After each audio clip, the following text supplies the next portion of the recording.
Sooner Nation, I'm back. Boy, what a last 2 weeks I have had. To say that they have been hellacious is a bit of an understatement. I had to travel to a convention in Arkansas to pick up some charity items for another con that I will be assisting at here in the next couple of weeks. And from that, I seem to have caught a very, very serious sinus infection that put me on my butt the last 2 weeks. This is not even counting the last couple days where the motherboard on my cell phone completely fried and I had to last minute go invest in a brand new cell phone. So, all that said, all the errands are taken care of. I'm back to about 98% health. Don't expect Houston or Tulane pregame or postgames, as not only are we too far removed from them, what else is there to say about them? Houston was a shit show, and Tulane was manageable. But I know why all of y'all are here. It's why I'm here. We're here for the game that's happening just down the street at historic Owen Field in Norman, Oklahoma. We have finally reached the actual summit. It all comes down to this: the beginning of SEC play and our inaugural season in the Southeastern Conference with the game of the week everybody has been talking about.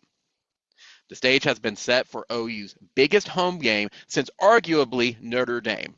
I know there's some people that said Ohio State. Ohio State was our last big home game, but between you and me, I think all of us knew, even with our homer picks aside, we weren't going to win that one because of how one-dimensional we were on the offense at that point. Um, that aside, with the potential also of winning the biggest home game since probably Texas Tech 2008. It has been a hot minute. After our announcing our departure from the Big 12 to the SEC in 2021, it's all come down to what we have been waiting for here in the next couple of hours.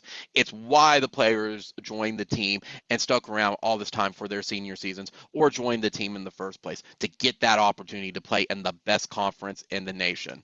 And we are rolling out the red carpet for it for sure. College game day is here for the first time since 2012. Again, I don't count 2020 because COVID year. Pageantry is all over the place. Celebrations are set for pregame, halftime, postgame, you name it. It has been anywhere and everywhere. The prodigal son returns to Norman since his exit and departure back several years ago before Lincoln Riley was hired as offensive coordinator. He'll get both the welcome and the booze as he is, the coach of the opposing team.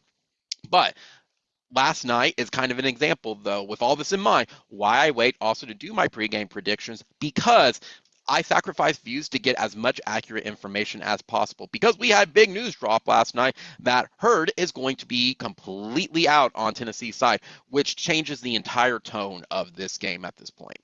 Now, let's talk about OU and Tennessee for a sec. OU and Tennessee are not unknowns to each other. OU just played them not that long ago in a thriller double overtime where OU came back from 17 to nothing to win in Knoxville with then later Heisman winner Baker Mayfield.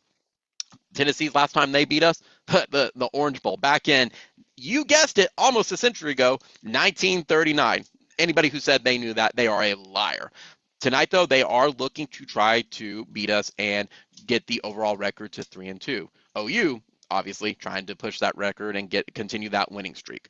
Tennessee walks in with their first true road game of the season for the freshman Nico. Offense has been nothing short of stellar. I think we cannot stress this enough. They are balanced on both sides of the ball. On the offensive side, Nico, Squirrel, Brew, James, you name it, they have guys that can make plays, can get down the field, and can score. They also, though, have played, with all due respect to Tennessee, they've also played nobodies, as we're also seeing with North Carolina State right now, how that's going with Clemson at this point, with some very questionable defensive and secondary play. Not to mention that Heupel has struggled on road games, especially against ranked teams. As much as we want to joke about nobody knows what Oklahoma is, people don't really know what Tennessee is at the moment because they have not been challenged on either side of the ball. Again, as I mentioned, Lance Hurd is also out, with his backup being a walk-on who I believe has had only 8 total starts. He has reps, but he is not going to be able to overtake that position of Hurd. It's why OU and Tennessee got into a bidding war in the NIL. at this point. Now, OU on the flip side, how do you approach this game? I mean, we could talk about Tennessee, we can talk about any strategies, but what it comes down to is how are you going to win this game with your storylines tonight, guys? That you got key players returning, SEC play is opening up. The offense has been struggling. The defense has been stellar. To me, it's going to come down to a couple things. It's going to be coming down to avoid that third quarter slump. Whenever teams make adjustments, OU's defense does seem to struggle at times. This is one of those they've got to be on 100% of this game. They cannot let the adjustments get to them. We have to open up the vertical passing game at this point. It's time for Seth Luttrell to not hold anything back anymore and put our pedal to the metal. It's time to open up that playbook, both on the offensive and defensive side. And to be fair, we know that Venables is going to have packages waiting for that, so I'm not worried about that. But we have to open up and get creative. No more of this vanilla, no more holding back. I think every injured player is going to make an attempt to play tonight, whether how many snaps, whether they start, who knows. We'll know here in a couple hours. But if we get the guys back we need on the O-line, just giving Arnold 2 extra seconds will avoid those very, very quick 3 and outs we have had and avoid the time of possession mismatch. 200 yards tonight passing is mandatory. We've got to get the passing game open to really mix up on and exploit Tennessee's secondary. We have to use Jackson Arnold's legs, and I also think we also have to have a surprise package or two for Michael Hawkins. Again, to OU's advantage, because OU hasn't had a very stellar games. To me, there's not a lot of film on OU at this point that Tennessee can reliably use. I think both teams are kind of walking in blind to each other with it. And anything could happen, of course, but I think this is to OU's benefit at this point. Again, I like replays. This team took that next step against Tennessee last time, and guess what? They have the opportunity to take that next step now. Will they do that? We're about to find out tonight. And finally, it goes without saying, all the standard stuff such as avoiding catastrophic mistakes, and the defense will decide the outcome of this game. Meaning defense, do exactly what you've been doing.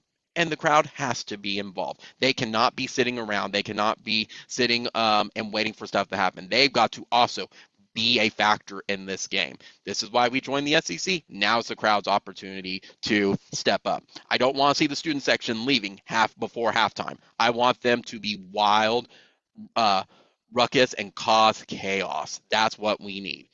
Based on where we're at, though, I think we will know who is going to be the winner 7 minutes or under 7 in the third quarter. I say this because the first quarter is going to be all about emotion, similar to what we saw in OU Texas last year in the first quarter, where the defense was just flying about. Second quarter is where it's going to begin.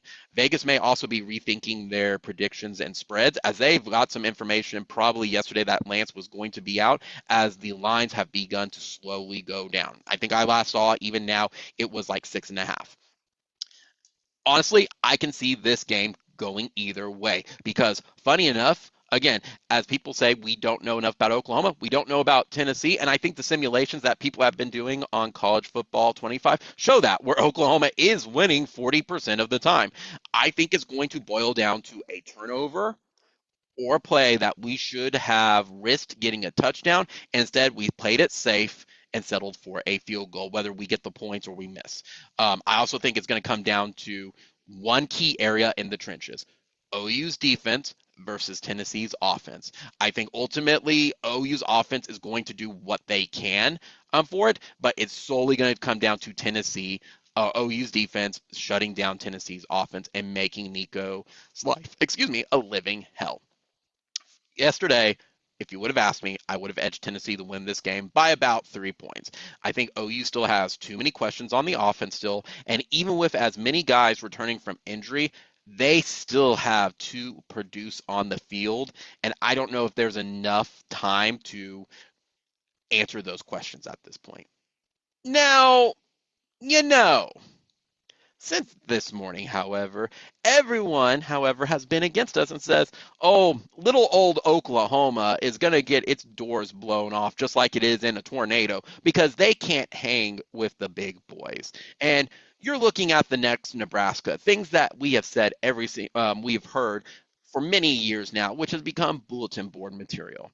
You know what this confidence is feeling like from the other side? in my opinion, feels a bit like the Sugar Bowl, where against Bama, all the egos and cocky attitudes overloading and just giving the fuel to the players at this point to basically use to spite the other team. So I'm going to go against my gut. I'm going with my heart with this one. And with the players coming back, not to mention all of them dialed in, not taking too many interviews, and the potential of a pass rush developing last week against Tulane, I'm going to be a homer. Yep, that's right. I'm going to absolutely be a homer. Surprise, surprise, the OU flag guy is going to be a homer. OU wins this game, whether it be 1 point, 2 point, 3 point, or it's a blowout. They cover the spread. Nico is walking into a very hostile OU environment because when OU does go all out, when they know when the game and the uh, rankings is on the line, especially as an underdog, we thrive and the crowd shows up. I think they are not ready for that. I think this team opens up a can of whoop ass on Tennessee, and we're going to see that tonight. I think Venables has a suffocating defense that Heupel is not prepared for, like he has encountered several times. I, in my mind, have no doubt that this will be a great game, though. But anybody who thinks that it will be a blowout, to me, is out of their minds. This is going to be a very, very close game. This is going to be the third biggest home game. That's right, third biggest home game I've ever attended that have been like these super high ranked matchups. And surprisingly, despite attending a lot of games, seeing some of the big games in person, I'm 0-2. Notre Dame 2012 and Ohio State 2016. Let's put a W in that win column tonight and see if we truly are indeed SEC ready. So, that all said, guys, Boomer Sooner, let's beat Tennessee and show them it's not Rocky Top, it's Boomer Sooner. We back down to no one. Let's make the palace shake. As our favorite actor and comic book character Wolverine has once said, let's effing go. Boomer Sooner.